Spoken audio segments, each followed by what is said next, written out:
Hello friends, I'm Olivia and this is Ritual Kitchen, and I am back in Berlin after a bit over a month of being in Mexico, and I'm doing a little update of what happened to some of my projects that I started before I left. I started some more coffee kombucha. I started a kombucha flavored with rosemary. Went and foraged violets. I put some of them in honey to hopefully flavor the honey a little bit, and then I put some kombucha that had been around for a little bit too long and was starting to turn into vinegar. So I'll see how that turned out. And I also started 2 hot sauces. One was kind of slightly more Mediterranean flavors, and one was more Mexican flavors. And so all of these things have been doing their thing for like a month. I thought I would also talk about what fermentation has to do with feminine energy and kind of like the times that we're living in at the moment, and the death and rebirth cycles of nature. This last year has been kind of a time of turning inward and seeing where we stand and what the underbelly of everything looks like.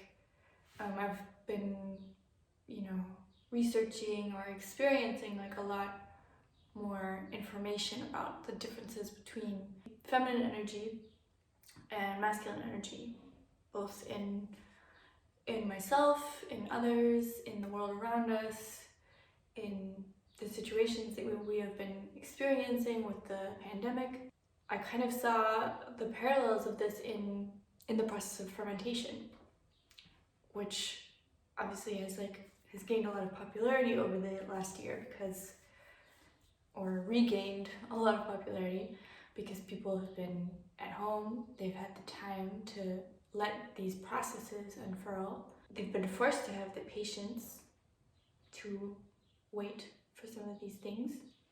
One thing that I also noticed in the last year was, since the amount of distractions and possibilities in my life went down, I was able to focus more on the cycles of the seasons around me a lot better.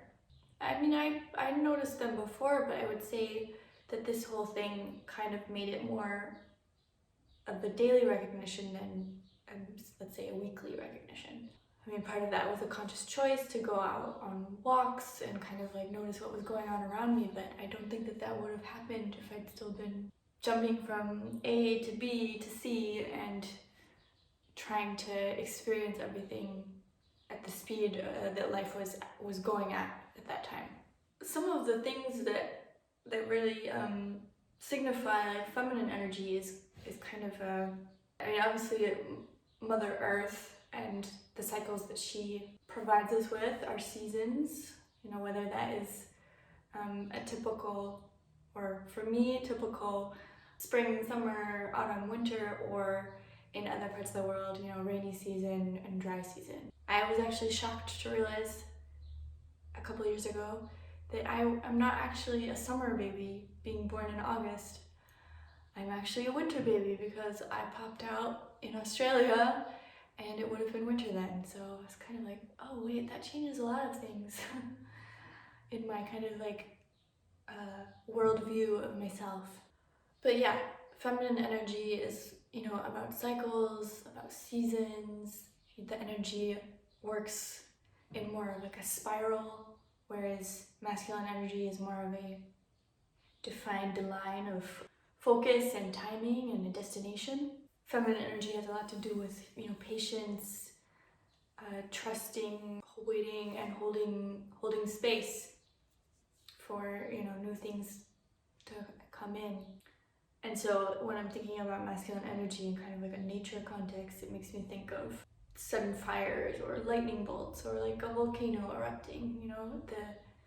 There are these like cycles of time that are provided by Mother Earth, and then we have these kind of instantaneous or certain moments in time when these kind of more masculine energy moments come in.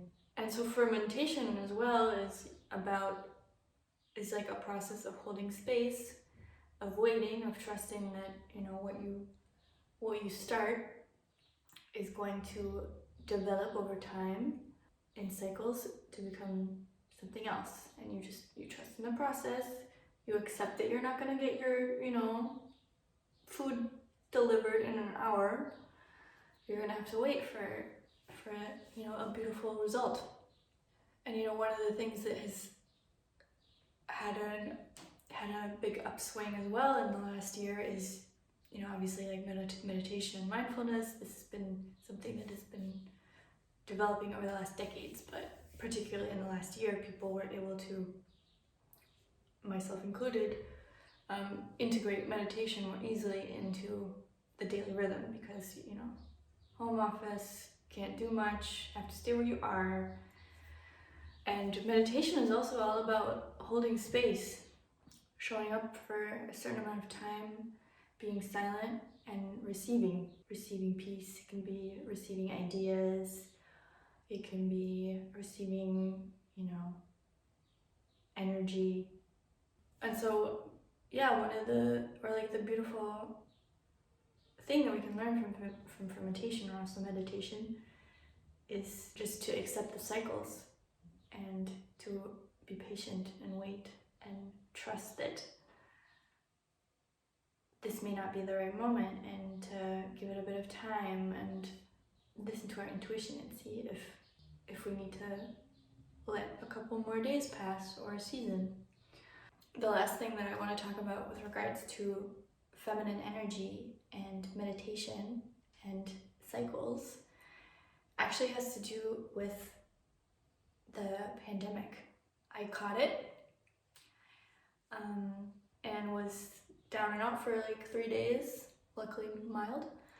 I decided to meditate on it and see what it has to do, or see if there was like a message for me or from it. So I just kind of meditated on that, and I experienced it as a very feminine energy, actually. That didn't really surprise me. I mean, it did and it didn't, because it reminded me of, you know, certain goddesses and archetypes that have to do with things dying and with things being reborn. You know, a lot of the death goddesses or death gods usually always have to do with things ending and new things beginning. But I feel like, you know, the general culture of the planet is to be fearful of those processes, of letting things go, of letting things go at a natural time. I'm just talking about this energetically speaking. And creating space for new things to start. Well, the planet going through this experience has also kind of reflected some of the feminine energies. You know, people having to hold space for another person, or for a country, or just in general the whole planet. It's been a lot about patience and waiting out cycles. And, you know, if you caught it, you just know you've got a certain amount of time that you have to sit with and accept this experience. Yeah, and we've been, you know, through an entire year cycle with this energy, or people have been forced to experience some of these energies of like patience and having faith that it will be over at some point, and waiting, trusting that there will be a solution, experiencing kind of these cycles and spirals of it spreading out and then going back down again and coming back.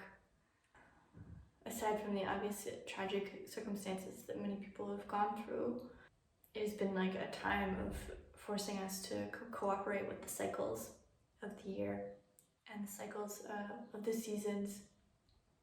It's made people recognize the seasons in their own respective parts of the earth, you know, with the ability to travel being dialed down for many months. Some people will have experienced an entire year in their home for the first time since, you know, maybe their childhood. And you know, the death and rebirth energy is connected to a lot of female deities, like the Hindu goddess Kali or the Norse goddess Freya. There's the Greek goddess Hecate. There's Persephone, who was the queen of the underworld, or the Aztec goddess Coatlicue. And all of these goddesses have to do with, you know, creating, destroying, life and death, but always rebirth as well, fertility and love, and also facing fears. I just found it kind of interesting today, like seeing the parallels of, you know, the waiting of fermentation, the kind of patient spiraling cycles of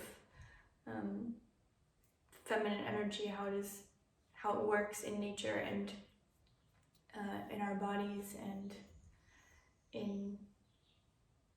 even in the case of an international pandemic, with all the problems that it brings and the challenges and the lessons that it brings.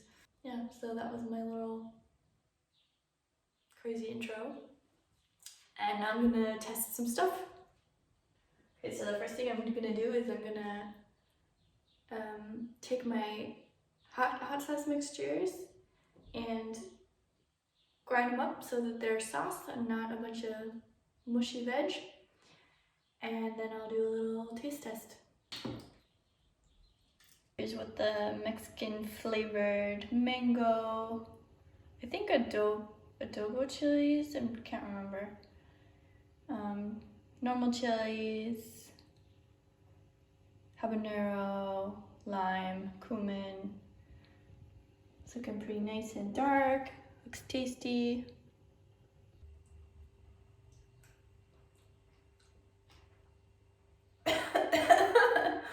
It's really spicy. It's interesting. I mean, it's like really spicy, but in a nice way, like a good kick. It's quite sweet. Yeah, it's just become a completely different thing than before.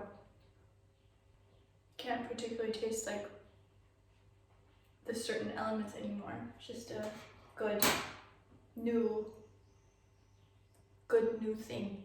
Okay, now hot sauce number 2, which was more like nigella seeds, some onion, I think, like 3 different kinds of pepper. Yeah, just a little bit more basic. Maybe I put some pomegranate seeds in it as well. I'm not sure.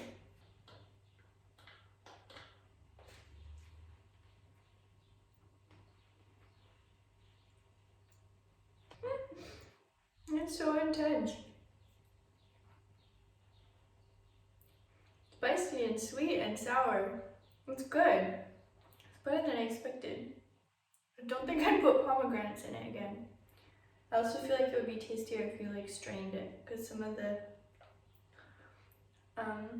bell pepper skin and chili skins are in there, and it's okay, but it would be nicer strained. But yeah, it's good too. I really thought that I was gonna like love the Mexican one, the Mexican flavors, but this is equally as good, just very different. And both of them just taste so different from what they were before. So definitely worth experimenting with, especially if you love hot sauce or you know someone who loves hot sauce. It would make a really good gift to yourself and others. And I'm gonna see how these violet things turned out. This is the old kombucha / nearly vinegar that I put the violets in. So they gave all of their purple coloring to the liquid, which is really pretty. And then here's the honey that I added violets to. They didn't really change the honey mixture at all, so I'm curious to see if the taste will be any different. The vinegar is tasty. I mean, I don't know if I can tell what a violet tastes like well enough to recognize the taste in the vinegar, but it's really good. It's It's gonna be nice on salads and stuff. So it's a win. The honey also definitely tastes different than before. Both of them are kind of like a fruity, floral addition. I don't really know how else to describe it, but like just slightly fruity. So the violets definitely do something. Yeah, definitely kind of like a fruity, much fruitier essence than I expected.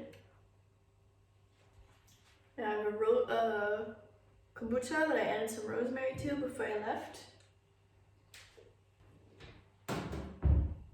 Just gonna give it a try, and then if it's good, I'll bottle it and put it in the fridge. The rosemary kombucha is really good. I can't taste a very strong rosemary flavor, but it's definitely more herbal than it normally would be, or it's like, yeah, like that, more herbal.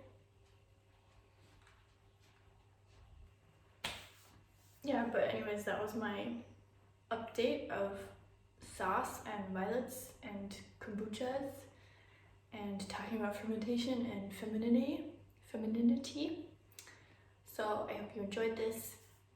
If you know someone who's interested in these cross sections of topics, then please send it to them, or give me a like or a subscribe or a comment so that I can grow this platform or grow this project and share it with more people.